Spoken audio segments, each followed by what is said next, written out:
Okay, अभी हम create करेंगे टाइपोग्राफिक एनिमेशन और यहाँ पे हम सीसी सिलेंडर और 3D कंसेप्ट का यूज़ करेंगे। तो सबसे पहले मैं एक नया कंपोजिशन बनाऊंगा जिसे मैं नाम दे दूंगा मेन एनिमेशन, और उसे हम विड्थ देंगे 1920, हाइट देखें 180, फ्रेम रेट देखेंगे 30 और ड्यूरेशन हम देंगे 30 सेकेंड, और बैकग्राउंड कलर रखेंगे हम वाइट कलर और ओके पे क्लिक कर देंगे।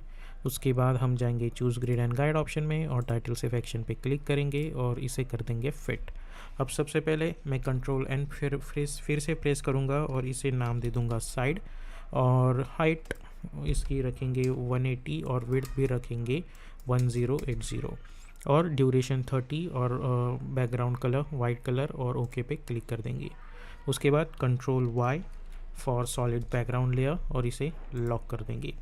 अब हम ओपन करेंगे कैलकुलेटर और 18080 को डिवाइड करेंगे 6 से, सो हमारे पास आता है 180 वैल्यू।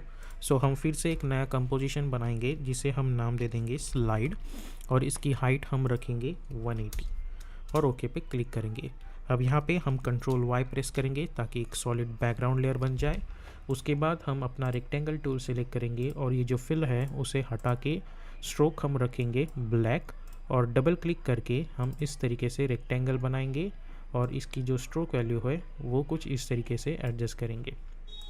ठीक है, अब उसके बाद हम अपना टेक्स्ट टूल सिलेक्ट करेंगे और यहाँ पे हम टाइप करेंगे मोशन डिज़ाइन, ठीक है, स्पेस बार और डैश, और यहाँ पे भी डैश स्पेस बार। इसे सिलेक्ट करो, control alt home, align tab में जाके align horizontally, align vertically, S for scaling, और इसकी स्केल कुछ इस तरीके से एडजस्ट करो। कैरेक्टर में जाके हम चूज़ करेंगे ब्लैक वर्जन और कलर भी ब्लैक, और अल्फ़ाबेटिकल डिस्टेंस भी हम कुछ इस तरीके से एडजस्ट करेंगे। फिर से अलाइन टैब में जाके अलाइन हॉरिजॉन्टली, अलाइन वर्टिकली और कंट्रोल अल्ट होम। ओके, अब इस टेक्स्ट को मैं सिलेक्ट करूँगा और कंट्रोल डी करके डुप्लीकेट करूँगा। अब ये जो सेकंड टेक्स्ट है इसको पी फॉर पोजीशन हम एक की फ्रेम बनाएंगे। स्टार्ट में फर्स्ट ऑफ ऑल एक की फ्रेम मैं जूम इन करूँगा और मैं जाऊँगा अराउंड 2 सेकेंड पे, और इसे यहाँ से शिफ्ट होल्ड करके यहाँ आउट ऑफ द कंपोजिशन लेके आऊँगा।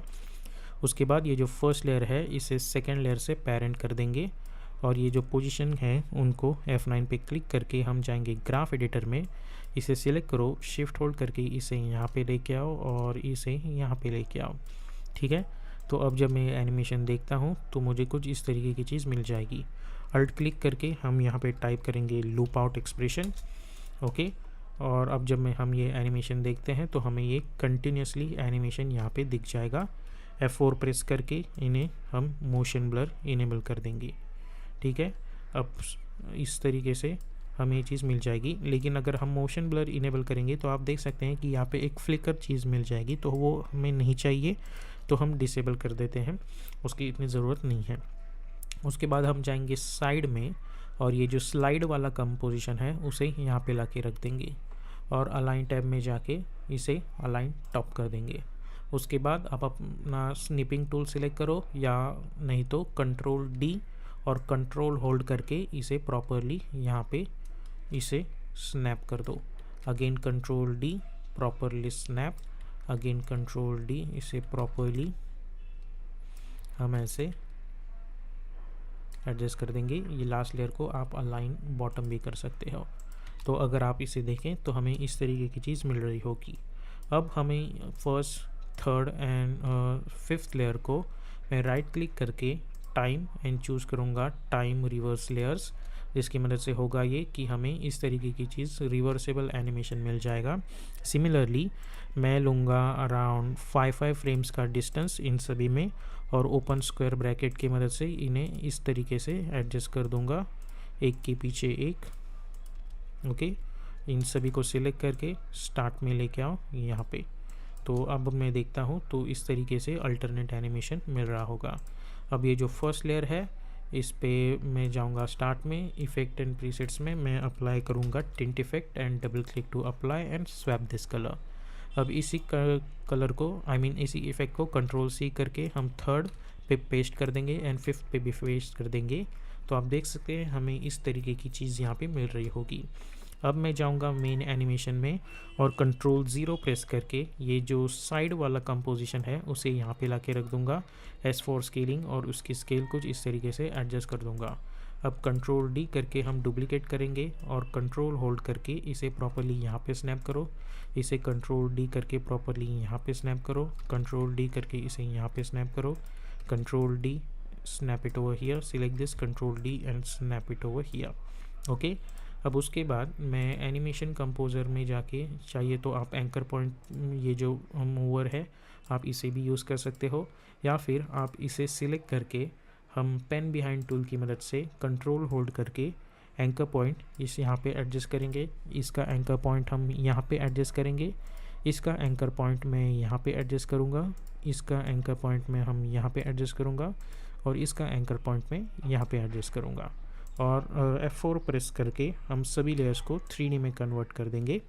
और उसके बाद हमें ये देखना है कि ये जो लेयर है ये इससे पेरेंट होना नहीं चाहिए, तो इस लेयर को सिलेक्ट करो और इस साइड से पेरेंट कर दो।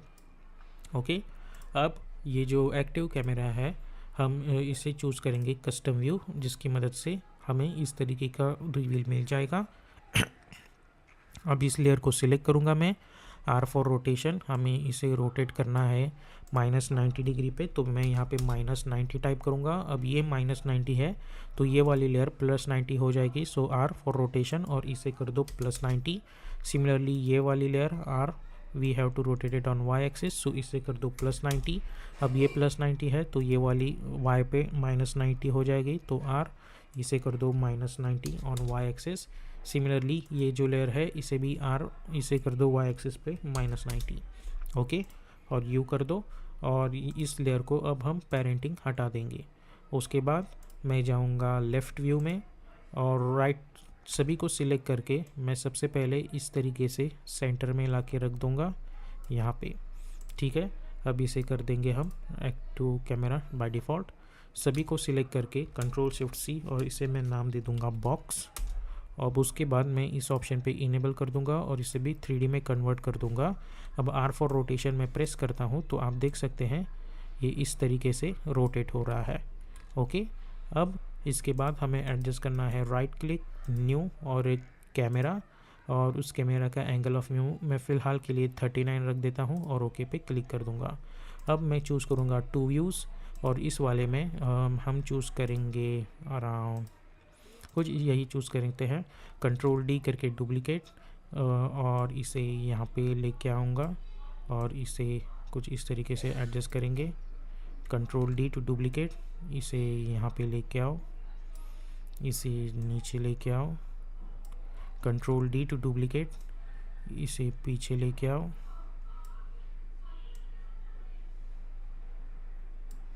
Ctrl+D टू डुप्लीकेट, इसे यहाँ पे लेके आओ, इसे यहाँ पे लेके आओ, Ctrl+D टू डुप्लीकेट, इसे यहाँ पे लेके आएंगे और इसे हल्का सा एडजस्ट करेंगे, Ctrl+D टू डुप्लीकेट, इसे यहाँ से यहाँ लेके आएंगे। ठीक है, इन सभी को सिलेक्ट करके R4 रोटेशन हम X, Y एंड Z पे एक की फ्रेम बना देंगे, और मैं जाऊँगा अराउंड 6 सेकंड पे और इसे कर दो 1 1 1। ओके, और अब मैं इसे कर दूंगा फिर से 1 व्यू, और इसे मैं क्वार्टर रेजोल्यूशन पे रखूँगा और इसे प्ले करता हूँ तो आप देख सकते हैं हमें इस तरीके की रोटेशन प्रॉपर्टी मिल जाएगी। मैं जाऊँगा अराउंड 8 सेकंड पे, इन सभी को सिलेक्ट करके मैं लेके आऊँगा अराउंड 8 सेकंड तक, और मैं यहाँ पे N प्रेस करूँगा। और बिकॉज़ ये अभी लूपिंग में दिख रहा है, इसका रीज़न ये है कि अगर आप साइड में जाएंगे और इस स्लाइड कंपोजिशन में और इस एनिमेशन को अगर आप ध्यान से देखेंगे तो ये एनिमेशन 2 सेकंड पे लूप हो रहा है। तो 2 + 2 4 + 2 6 एंड +2 8, सो 8 सेकंड पे भी अगर मैं N प्रेस करूँगा तो आप देख सकते हैं कि ये एनिमेशन लूपेबल होगा। इसलिए मैं अगर 8 सेकंड पे इसका रोटेशन कंप्लीट कर दूँगा फिर भी ये एनिमेशन लूपेबल फॉर्मेट में ही रहने वाला है। ओके, तो इस तरीके से हम ये एनिमेट कर सकते हैं। अब हमें सिर्फ करना यह है कि अल्ट क्लिक प्रेस करके हम सब पे इस पे लूप आउट एक्सप्रेशन बना देंगे। इस एक्सप्रेशन को कंट्रोल सी करके कॉपी करो, alt click control V, alt click control V. ठीक है, तो इन सभी पे मैं वो जो लूप आउट एक्सप्रेशन है वो कॉपी कर दूंगा, जिसकी मदद से होगा ये कि ये जो एनिमेशन है वो हमें लूपेबल फॉर्मेट में मिलता रहेगा।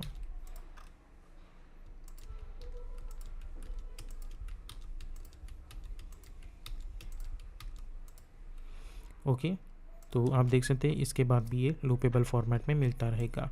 अब हमें करना ये है कि हमें इसे अपने हिसाब से एक के बाद एक हम इसे वियर्ड तरीके से एडजस्ट करेंगे और इन सभी को सिलेक्ट करके मैं इसे यहाँ पे लेके आऊँगा, जिसकी मदद से होगा ये कि हमें एक अल्टरनेट रोटेशन सभी पे मिल जाएगा। अब इसे सिलेक्ट करके एस फॉर स्केलिंग और इसकी स्केल एडजस्ट कर दूंगा मैं कुछ इस तरीके से। ओके, अब मैं करूँगा ये कि मैं जाऊँगा टू व्यूज़ और इसे सिलेक्ट करूँगा डबल ए और एपरेचर वैल्यू सबसे पहले डेप्थ ऑफ फील्ड हम ऑन कर देंगे और एपरेचर वैल्यू रख देंगे 200। ओके, और इसे फ़िलहाल के लिए फुल रेजोल्यूशन पे रखता हूँ मैं। और यहाँ पे मैं कस्टम व्यू की जगह जाऊँगा टॉप व्यू में और यहाँ पे इसका जो फोकस डिस्टेंस है वो मैं एडजस्ट करता हूँ। यहाँ पे इसे हम कर देंगे एक्टिव कैमरा ताकि प्रॉपरली दिखे। ओके, तो आप देख सकते हैं कि इनिशियली मैं चाहूँगा कि इसका जो फोकस डिस्टेंस है वो हो इन दो क्यूब्स पे। ठीक है, यहाँ पे हो इनका फोकस डिस्टेंस। सो इसकी ब्लर वैल्यू हम रखेंगे 200 ताकि प्रॉपरली इस तरीके से दिखे और डेप्थ फोकस डिस्टेंस पे एक की फ्रेम बना देंगे। फिर मैं जाऊँगा अराउंड 4 सेकेंड पे और इसका फोकस डिस्टेंस यहाँ से जाएगा इन क्यूब्स पे, ये पिछली वाले, और 8 सेकेंड पे फिर से कंट्रोल सी कंट्रोल वी और इन की फ्रेम्स को हम F9 पे क्लिक कर देंगे। अब यहाँ पे ब्लर लेवल 100 करने की बजाय मैं एपरेचर वैल्यू अगर 400 करता हूँ तो प्रॉपर ब्लर यहाँ पे दिखा जाएगा। और अब हम इसे कर देंगे 1 व्यू और अब जब मैं इस एनिमेशन को प्ले करता हूँ ये थोड़ा सा लोड ले लेगा। ठीक है, लेकिन अगर मैं क्वार्टर रेजोल्यूशन पे देखता हूँ तो मुझे इस तरीके की एनिमेशन यहाँ पे अच्छी तरीके से दिख रही होगी। ठीक है, और ये एनिमेशन भी हमें लूपेबल फॉर्मेट में मिल रहा होगा। आप अगर चाहें तो ये जो सभी बॉक्सेस है एक्सेप्ट फॉर दिस, इन सभी बॉक्सेस को सिलेक्ट करके उनकी जो स्केलिंग है वो एडजस्ट कर सकते हैं, जिसकी मदद से हमें इस तरीके की चीज़ मिल रही होगी। अब यहाँ पे मैं कंट्रोल वाई प्रेस करके एक बैकग्राउंड लेयर बना दूंगा कुछ इस तरीके से। उसके बाद राइट क्लिक न्यू और एक एडजस्टमेंट लेयर बना देंगे जिस पे हम अप्लाई करेंगे टिंट इफेक्ट और इस कलर को अगर हम स्वैप कर देंगे तो हमें इस तरीके की चीज़ मिल रही होगी। ठीक है, अब मैं करूँगा ये कि मैं फिर से एक शेप लेयर बना दूँगा और जिसे मैं कर दूँगा वाइट कलर का और इसे डिलीट कर दूँगा स्ट्रोक को और एक तरीके से इस तरीके का शेप लेयर बना दूँगा। इस शेप लेयर को सिलेक्ट करेंगे control alt home, align tab में जाके अलाइन हॉरिजॉन्टली, अलाइन वर्टिकली। अब इस एडजस्टमेंट लेयर को सिलेक्ट करेंगे और हम चूज़ करेंगे अल्फ़ा मास्क।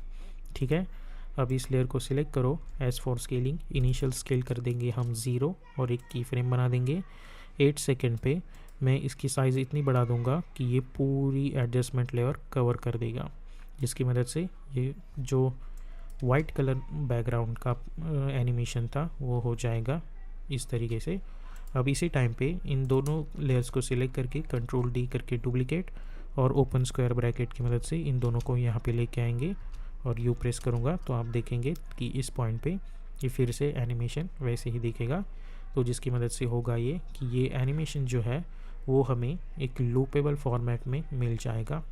ओके, सो इस तरीके से आप आफ्टर इफेक्ट्स के अंदर टाइपोग्राफिक एनिमेशन बना सकते हैं।